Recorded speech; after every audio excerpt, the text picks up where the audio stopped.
السلام علیکم ورحمۃ اللہ وبرکاتہ. امید ہے آپ سبھی حضرات خیریت و عافیت سے ہوں گے. ٹھیک ہے, آج کا سبق ہم شروع کرتے ہیں. رحمۃ اللہ الواسعہ شرح حجۃ اللہ البالغہ کے صفحہ نمبر 543 پر ہیں ہم. عمل پر مداومت اللہ کو کیوں پسند ہے؟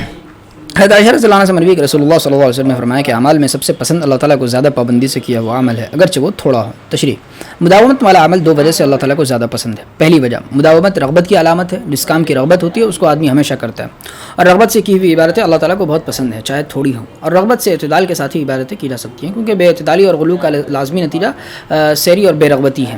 دوسری وجہ, نفس عبادت کا اثر اس وقت قبول کرتا ہے اور عبادت کا فائدہ اس وقت جذب کرتا ہے جب اس کو عرصے تک مسلسل کیا جائے اور دل اس پر مطمئن ہو جائے, اور کوئی ایسا وقت ہاتھ آ جائے جب دل فارغ ہو, ایسا فارغ جیسا خواب میں فارغ ہوتا ہے, جبکہ ملائے اعلیٰ کی طرف سے علوم کا فیضان ہوتا ہے اور اس کا کوئی اندازہ مقرر نہیں ہے کہ یہ باتیں کتنے عرصے میں حاصل ہوں گی. بس ان کی تحصیل کا ایک ہی راستہ ہے کہ عمل مسلسل کیا جائے. انشاءاللہ کبھی نہ کبھی وہ دن ضرور آئے گا کہ مقصد پورا ہو جائے.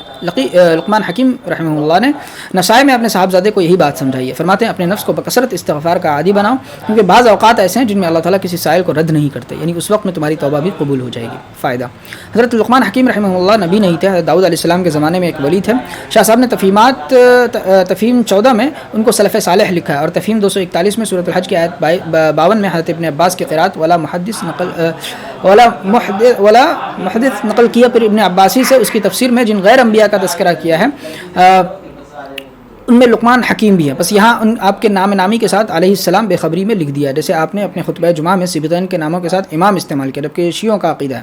حضرت حکیم الامت قدس سرور نے اپنی ترجمہ قرآن میں سورۃ التحریم کی آخری آیت میں حضرت مریم رضی اللہ عنہ کے نام کے بعد بین القوسین علیہ السلام لکھا, حالانکہ کوئی عورت نبی نہیں ہوئی, جبکہ حضرت آسیہ پر رضی اللہ عنہ لکھا ہے. بے خبری میں ایسا ہو جاتا ہے, اور یہ بھی ممکن ہے کہ یہ کسی صاحب کی مہربانی ہوگی, انہوں نے بین القوسین بڑھایا. واللہ عالم.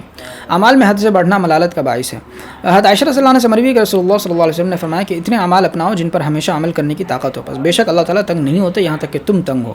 تشریح: طاقت سے بڑھ کر عمل کا التزام بے طاقتی پیدا کرتا ہے, اور جب آدمی تھک جاتا ہے اور عمل چھوڑ بیٹھتا ہے تو اس کا اجر و ثواب بھی بند ہو جاتا ہے, اور حسب طاقت عمل اپناتا ہے تو وہ مسلسل جاری رہتا ہے, اور وہ اگرچہ تھوڑا ہو اور اس کا ثواب برابر ملتا رہتا ہے, اور قطرہ قطرہ دریا شود. انجام کار وہ ثواب بہت ہو جاتا ہے, اور اللہ تعالیٰ کے لیے تنگ آنے کی تعبیر مقابلتاً اور مجازن ہے, اور یہ عرب کا محاورہ ہے, جیسے سورۃ النساء آیت نمبر 142 میں ہے ان المنافقین یخادعون اللہ وهو خادعهم, یعنی منافقین اللہ سے چال بازی کرتے ہیں, درحال ہے کہ اللہ تعالیٰ ان کو ان کی چال کی سزا دینے والے ہیں. اس آیت میں جس طرح خداع کی سزا کو مقابلتاً خداع سے تعبیر کیا, اس طرح عابد کے ملول ہونے پر ثواب موقوف کرنے کو حدیث میں مشاکلتاً ملول ہونے سے تعبیر کیا. اونگتے ہوئے عبادت کرنا بے فائدہ ہے. حضرت عائشہ رضی اللہ عنہا سے مروی کہ رسول اللہ صلی اللہ علیہ وسلم نے فرمایا کہ جب تم میں سے کسی کو اونگ آنے لگے اور وہ نماز پڑھ رہا ہو تو چاہیے کہ سو جائے, یہاں تک کہ نیند پوری ہو جائے, کیونکہ جب کوئی اونگتے ہوئے نماز پڑھتا ہے تو نہیں جانتا کہ شاید وہ مغفرت طلب کرے, بس اپنے لیے بد دعا کرنے لگے. تشریح: جو اونگتے ہوئے نماز پڑھتا ہے جب وہ شدید سستی کی وجہ سے عبادت اور غیر عبادت میں امتیاز نہیں کر پاتا تو وہ عبادت کی حقیقت سے کیا خاک واقف ہوگا. بس ایسی عبادت بالکل بے فائدہ ہے. نشاط اور چستی کے ساتھ عبادت مفید ہے. میاں نبی سے عبادت خاص کرنے کے اوقات. حضرت ابو ہریرہ رضی اللہ عنہ سے مروی کہ رسول اللہ صلی اللہ علیہ وسلم نے فرمایا کہ بے شک دین آسان ہے, یعنی اس پر عمل کرنا آسان ہے, مگر لوگ اس کو مشکل بنا دیتے ہیں, اور ہرگز دین پر غالب آنے کی کوئی شخص کوشش نہیں کرے گا مگر دین اس پر غلبہ پا لے گا. یعنی جو عبادتوں میں غلو کرے گا اور چاہے گا کہ میں سبھی عبادتیں کر ڈالوں تو دین اس کو ہرا دے گا, یعنی وہ ساری عبادتوں کا احاطہ نہیں کر سکے گا اور تھک ہار کر بیٹھ جائے گا. بس میاں نبی اختیار کرو, یعنی درستی کا راستہ اپناؤ, اور درستی کا راستہ درمیانی چیز لینا ہے جس کی مراد اور جس پر مواظبت ممکن ہے, اور قریب ہو, یعنی کامل درجہ عبادت نہ کر سکو تو جو اس سے قریب ہو اس کو اپناؤ. شاہ صاحب نے اس کا مطلب یہ بیان کیا کہ حسب استطاعت عمل کر کے اللہ سے قریب ہو. یہ خیال نہ کرو کہ تم اللہ سے دور رہ گئے, اللہ کے نزدیکی سخت دشوار عبادتوں کے ذریعے ہی حاصل کی جا سکتی ہے. ایسا گمان نہ کرو, اعتدال کے ساتھ عبادت کرنے سے بھی اللہ کی نزدیکی حاصل ہو سکتی ہے. اور خوشخبری سن لو, یعنی ثواب کے امیدوار بن جاؤ اور عبادتوں میں چست ہو جاؤ, اور مدد چاہو صبح کے وقت اور شام کے وقت سے, اور کچھ آخر رات سے. یعنی 3 اوقات نزول رحمت کے اور پراگندگی سے دل کی تختی کی صفائی کے اوقات ہیں. ان اوقات میں عبادتیں بہت فائدہ مند ہیں. تفصیل مبحث 6 باب 8 میں گزر چکی ہے. اوراد و وظائف کی قضا میں حکمت. حضرت عمر رضی اللہ عنہ سے مروی کہ رسول اللہ صلی اللہ علیہ وسلم نے فرمایا کہ جو اپنے ورد سے سو گیا یا اس کا کچھ حصہ رہ گیا, بس اس نے اس کو فجر کی نماز اور ظہر کی نماز کے درمیان میں پڑھا تو اس کے لیے لکھا جائے گا گویا اس نے رات میں پڑھا.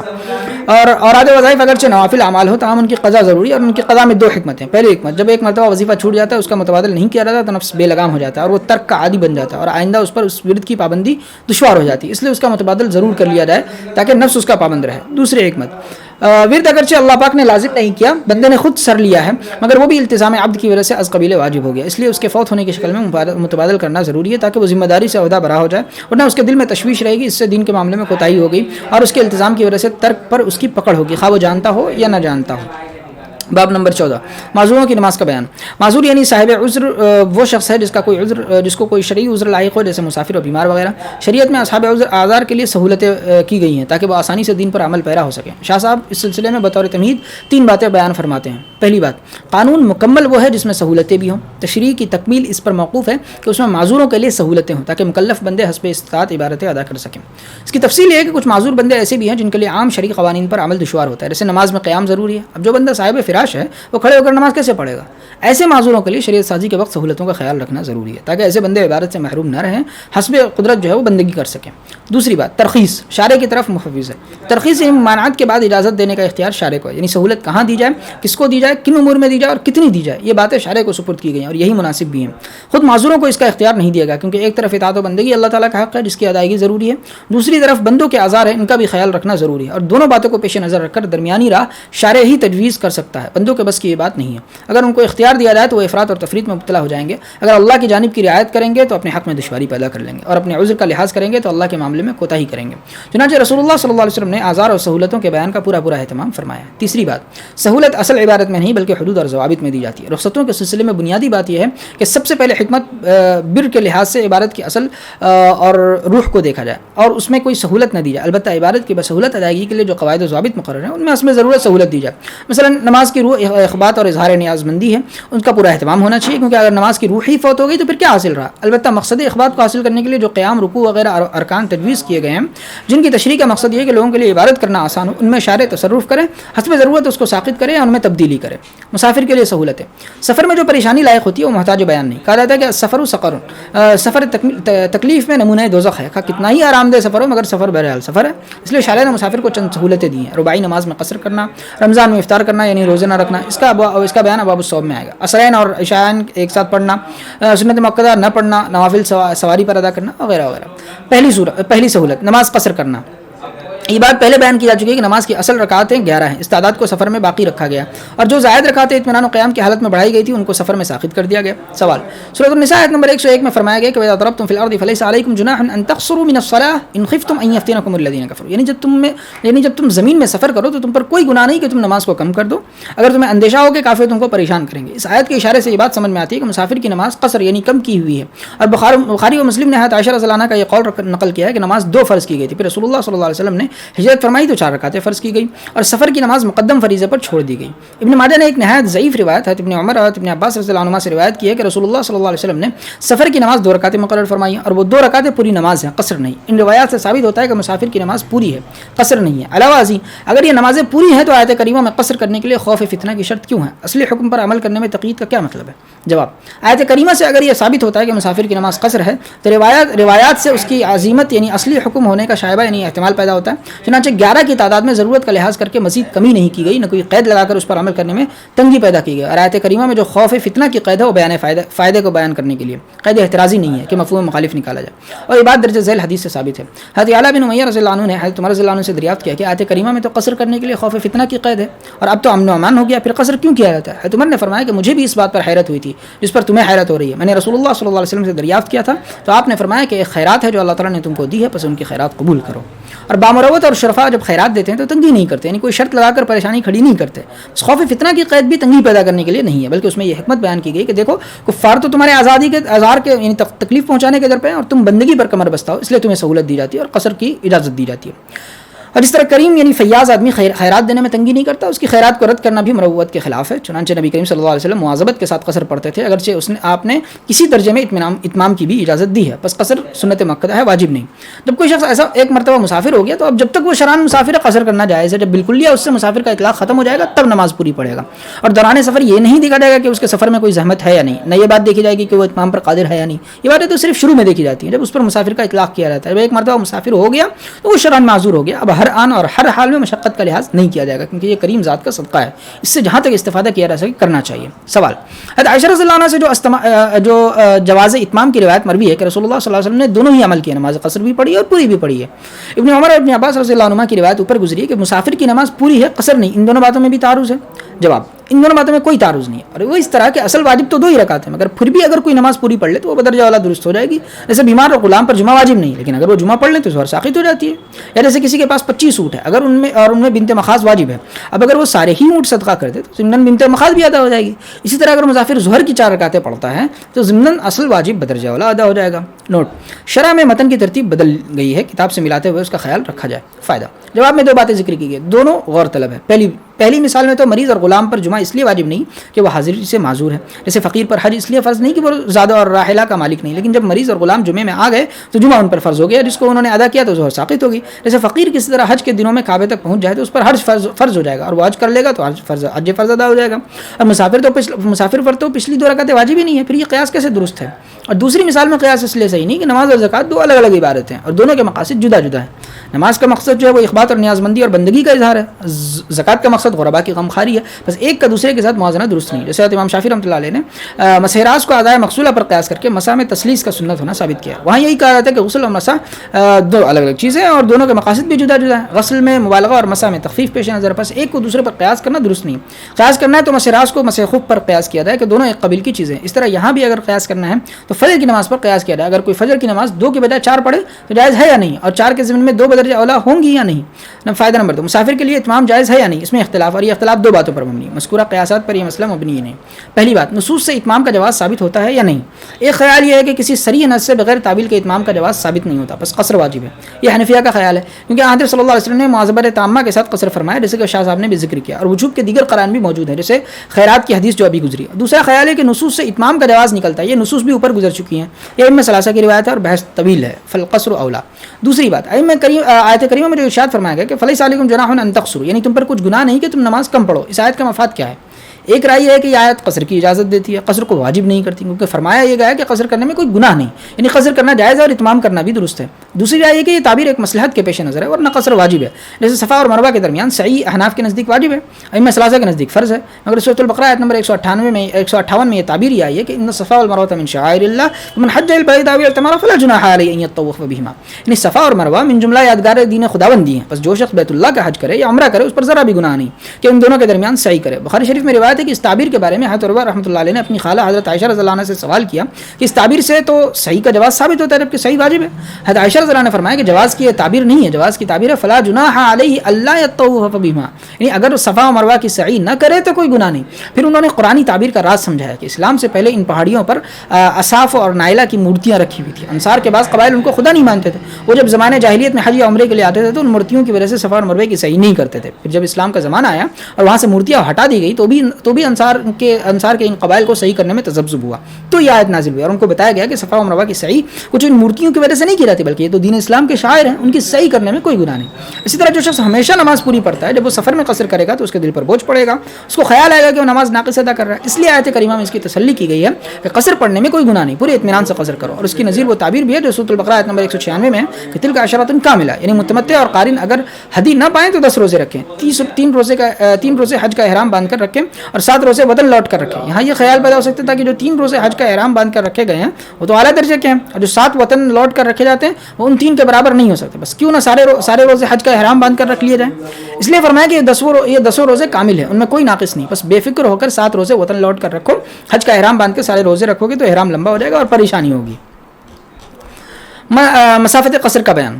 مسافت قصر منصوص نہیں ہے اور صحابہ و تابعین کی رائے بھی مختلف ہے. ابن مسعود رضی اللہ عنہ 3 شبانہ روزے کی مسافت میں قصر کرتے تھے, مگر اس کے مراحل برید اور امیال وغیرہ سے کوئی تقدیر مروی نہیں, اور اس کے بغیر اس کو معمول بھی بنانا مشکل ہے. ابن عباس اور ابن عمر رضی اللہ تعالیٰ عنہما نے سفر کے جو اندازے قائم کیے اور جن پر ان کا عمل بھی تھا وہ 4 برید ہیں. ایک برید 12 میل کا ہوتا ہے, یعنی پس 4 برید کے 48 میل ہوئے. اس پر اب ائمہ اربعہ کے متبعین عمل پیرا ہیں. شاہ صاحب نے بھی ابحث کے آخر میں اسی کو ترجیح دیا. احناف کے یہاں بھی فتویٰ اسی قول پر ہے. شاہ صاحب نے اس سلسلے میں 2 باتیں بیان فرمائی. پہلی بات, مسافت قصر منصوص نہ ہونے کی وجہ سفر, اقامت, زنا اور سرقہ وغیرہ چیزوں کے احکام شریعت نے ان کے الفاظ پر دائر کیا, جن الفاظ کو اہل عرف ان کے مواقع میں استعمال کرتے ہیں وہ ان کے معنی جانتے ہیں, اور اس کا ایک نمونہ ہمارے سامنے موجود ہے اور وہ لفظ سقر ہے. تمام اہل لسان جانتے ہیں کہ مکہ شریف سے مدینہ شریف جانا اور مدینہ شریف سے خیبر جانا یقیناً سفر ہے, اور صحابہ کے ارشادات اور ان کے عمل سے یہ بات سامنے آئی ہے کہ مکہ شریف سے جدہ یا طائف یا عثمان یا کسی ایسی جگہ جانا جو 4 برید کی دوری پر ہو مسافت سفر ہے. اس طرح یہ لوگ یہ بھی جانتے ہیں کہ گھر سے نکلنا کئی طرح پر ہوتا ہے. ایک باغات اور کھیتوں کی طرف آمد و رفت یا شکار وغیرہ کے لیے قریبی جنگل میں جانا جہاں سے ہمارا روز واپسی ہوتی ہے. دوسرا, مقصد اور سفر کی تعین کیے بغیر بس یوں ہی آوارہ گردی کرنا. تیسرا, کسی خاص جگہ پہنچنے کا کا قصد کر کے گھر سے نکلنا، اور وہ جگہ اتنی دور ہو کہ عرف میں وہاں جانے کو ضرب فی الارض کہہ سکے، جہاں پورا دن چل کر بلکہ رات کا ابتدائی حصہ چل کر پہنچے، اور ہمارا روز وہاں سے واپسی ناممکن ہے، اور لوگ یہ بھی جانتے ہوں کہ یہ تینوں چیزیں الگ الگ ہیں، اور وہ ایک پر دوسرے کا اطلاق نہیں کرتے۔ غرض قرآن کریم میں قصر کا حکم جو ہے وہ ضرب فی الارض پر اور احادیث میں سفر اور اقامت کے الفاظ پر دائر کیا گیا، اور ان کی تعریفات اور تحدیدات بیان نہیں کی گئی۔ اب یہ کام مجتہدین امت کا ہے کہ اس کی تمام تفصیلات طے کریں۔ دوسری بات، مسافت قصر کی تحدید اور تعین کا طریقہ۔ سفر کی جامع معنی تعریف جاننے کے لیے اجتہاد اور غور و فکر کرنا ضروری ہے، اور اجتہاد کا طریقہ یہ ہے کہ سفر کی حد تمام بنائی جائے، اور وہ ذاتیات سے حاصل ہوتی ہے۔ اس کی تفصیل یہ ہے کہ کلیات 5 ہے: جنس، نوع، فصل خاصہ اور عرض عام۔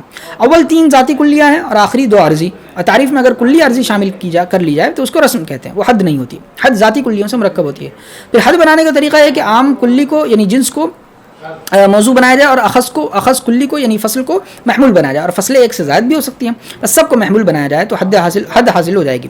پھر اگر موضوع جن سے قریب ہو تو وہ حد تمام ہے، جیسے انسان کی حد تمام ہے حیوان ناطق، اور اگر موضوع جن سے بعید ہو تو وہ حد ناقص ہے، جیسے انسان کی حد ناقص ہے جس میں ناطق۔ اعلیٰ درجے کی حد تام ہے، کیونکہ بات پوری طرح اسی سے سمجھ میں آتی ہے۔ حد ناقص تو ناقص ہے، بس سفر کی حقیقت جاننے کے لیے اس کی جامع معنی تعریف یعنی حد تام بنانی ضروری ہے، اور کسی چیز کی ذاتیات کو جاننے کا طریقہ صبر و تقسیم ہے۔ صبر کے لغوی معنی جانچنا، امتحان کرنا، اور تقسیم کے معنی بانٹنا۔ اصطلاحی معنی کہ کسی چیز کے ممکنہ اوصاف کو یعنی جو اوصاف اس میں ہو سکتے ہیں ان کو حرف تردید او کے ذریعے جمع کرنا، پھر جن اوصاف میں کلی ذاتی ہونے کی صلاحیت نہیں ہے ان کو ساقط کرنا تاکہ وہ اوصاف باقی رہ جائے جو کلی ذاتی بننے کے لائق ہیں۔ پھر ان میں سے عام کو موضوع اور خاص کو معمول بنایا جائے تو حد تام حاصل ہو جائے گی۔ اب اس طریقے پر ہم غور کریں تو سفر کی 3 ذاتی کلیاں حاصل ہوں گی۔ اول، گھر سے نکلنا کلی ذاتی ہے، کیونکہ جو گھر میں اقامت پذیر ہے اس کو مسافر نہیں کہا جاتا۔ دوم، کسی معین جگہ جانا بھی کلی ذاتی ہے، کیونکہ بے مقصد گھومنا آوارہ گردی ہے، سفر نہیں۔ سوم، وہ جگہ جہاں جانے کا قصد دور ہو، جہاں سے اس روز بلکہ اس رات کے ابتدائی حصے میں بھی واپسی ممکن نہ ہو، اور نہ وہ کھیتوں میں اور باغات میں آمد و رفت کی طرح ہو جائے گا۔ اب پھر غور کریں کہ پہلی کلی عام ہے، کیونکہ گھر سے نکلنے کے بہت سے مقاصد ہو سکتے ہیں، اور باقی 2 کلیہ اخص ہیں۔ پس سفر کی حد تمام اس طرح بنے گی: السفر هو الخروج من الوطن الى موضع معين بعيد بحيث لا يمكن له الرجوع منه الى محل اقامته في يوم ذلك الى محل اقامته في يومه ذلك ولا في اوائل ليلته، یعنی سفر وطن سے کسی ایسی معین جگہ کی طرف جانے کا نام ہے جو اتنی دور ہو کہ ہما روز یعنی پورے دن بلکہ بعد والی رات کے شروع حصے میں بھی گھر واپسی ممکن نہ ہو۔ اور تیسری کلی ذاتی یعنی مقصد کے مخصوص بعد کے لیے کم از کم ایک پورے دن کی مسافت لازم ہے۔ یہی بات موطا میں حضرت سالم رحمہ اللہ سے مروی ہے، وہ فرماتے ہیں کہ کان ابن عمر یقصر الصلاۃ فی مسیرہ الیوم التام، یعنی ابن عمر جب ایک پورے دن کا سفر کرتے تھے تو نماز قصر پڑھتے تھے، مگر موطا کے شارح علامہ ابن عبد البر فرماتے ہیں کہ تیز چال سے ایک دن میں تقریباً 4 برید چلا جا سکتا ہے، بس 4 برید یقینی ہے اور اس سے کم میں شک ہے، اس لیے مسافت قصر 4 برید یعنی 48 میل شرعی ہیں، جن کی تقریباً 89 کلومیٹر بنتے ہیں۔ فائدہ، مسافت قصر کا مسئلہ کبھی عراقی اور حجازی مکاتب فکر میں معرکۃ الآراء مسئلہ رہا ہے۔ امام محمد رحمۃ اللہ نے کتاب الحجہ علی اہل المدینہ میں اس کا تذکرہ کیا، اور اس روایت سے یہ مسئلہ مستنبط کیا ہے جس میں بغیر محرم کی عورت کو 3 رات دن کا سفر کرنے کی ممانعت کی گئی ہے، مگر یہ استنباط واضح نہیں، کیونکہ روایات میں ایک رات دن کے سفر کی بلکہ مطلق سفر کی بھی ممانعت کی گئی۔ در حقیقت اس مسئلے کا مدار خوف فتنہ پر ہے، غالباً اسی لیے بعد کے احناف نے استدلال بدل دیا اور اس روایت سے استدلال کیا جس میں مسافر کو 3 رات دن تک موضوع پر مسا کی اجازت دی گئی ہے، مگر استدلال بھی صحیح نہیں۔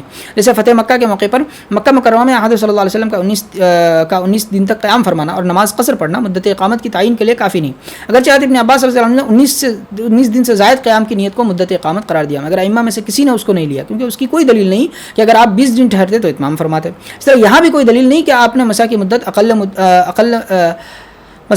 اقل مدت قصر کو قرار دیا ہے۔ بہرحال یہ مسئلہ اختلافی ہے، اور ایسے مسئلے کی تاریخ یہ ہے کہ ان میں سے بعض میں تو بعد میں اختلاف اور سخت ہو گیا، جیسے سری نماز میں مقتدی کے فاتحہ پڑھنے کا مسئلہ۔ احناف کے یہاں اس مسئلے میں 5 روایات ہیں: وجوب، استحباب، اباحت، کراہت تنزیہ اور کراہت تحریمی، مگر بعد میں آخری روایت فتوی کے لیے متعین ہو گئی۔ یا جیسے جہری نماز میں مقتدی پر فاتحہ کی فرضیت کا مسئلہ، امام شافعی رحمۃ اللہ علیہ سے اس مسئلے میں کوئی روایت ثابت نہیں، مگر بعد میں شوافی نے فرضیت کا فیصلہ کر دیا تو اختلاف اور سخت ہو گیا۔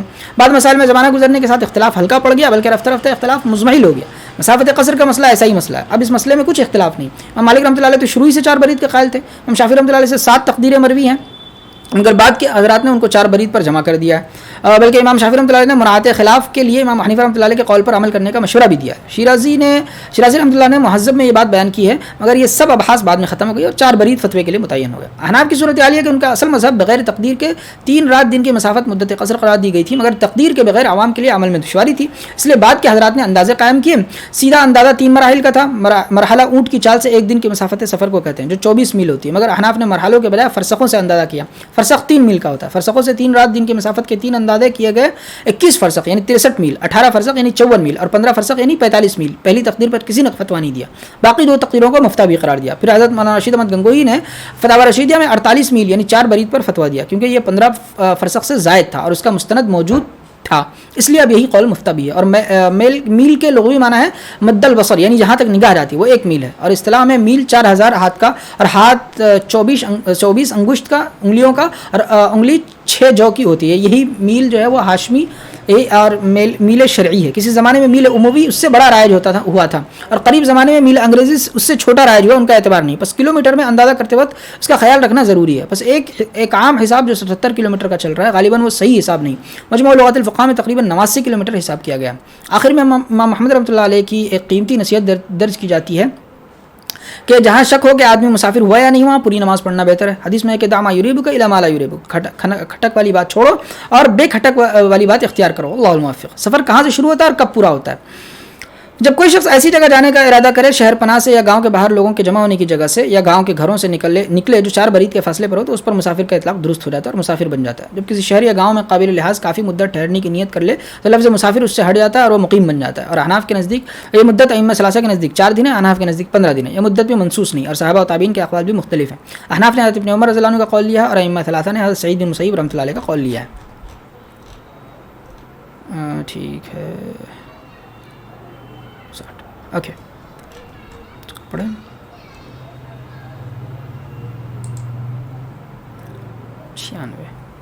دوسری سہولت جمع بین الصلاتین. شریعت نے مسافر کو دوسری سہولت یہ دی کہ وہ ظہر اور عصر کو اور مغرب اور عشاء کو جمع کر کے ایک ساتھ پڑھ سکتا ہے. جمع تقدیم بھی جائز ہے اور جمع تاخیر بھی. اس کی حکمت یہ ہے کہ پہلے اوقات الصلاۃ میں یہ بات بیان کی جا چکی ہے کہ نماز کے اصل اوقات 3 ہیں, فجر, ظہر اور مغرب, اور عصر اور ظہر میں سے اور عشاء مغرب میں سے مشتق کی گئی ہیں تاکہ ظہر اور مغرب میں اور مغرب اور فجر میں لمبا فاصلہ نہ ہو جائے, تاکہ کاروباری مشغولیت میں اللہ کی یاد دل سے نہ نکل جائے اور غفلت کی حالت میں سونا نہ ہو. بس ظہر اور عصر اور مغرب و عشاء در حقیقت ایک ہی چیز کے 2 پیس ہیں, اس لیے بوقت ضرورت ان کو ایک ساتھ پڑھنے کی اجازت دی گئی. مگر حضرت صلی اللہ علیہ وسلم نے اس پر مواظبت کے ساتھ عمل نہیں فرمایا, جیسا کہ قصر مواظبت کے ساتھ کیا ہے. بس بے ضرورت جمع کرنا جائز نہیں.